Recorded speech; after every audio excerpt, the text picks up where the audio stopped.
Hi everyone, welcome back to Crazy Gamer.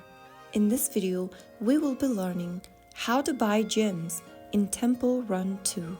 If you want to buy gems and unlock cool items in Temple Run 2, then the first thing to do is to open up Temple Run 2 on your mobile device, like you normally do, and from the home screen, go ahead and tap on the Store button on the left-hand menu.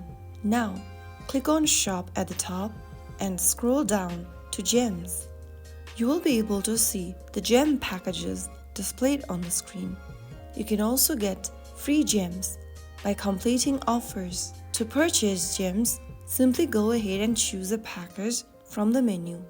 Follow through the prompts to complete the payment via your preferred method. They can be credit card, Google Play, or Apple ID. After you complete the purchase, you'll successfully buy gems, and now you can use them to unlock power-ups, characters, and more. That is how it's done. If this tutorial helped, don't forget to like, comment, and subscribe for more gaming tips. I'll see you in the next video. Thank you for watching.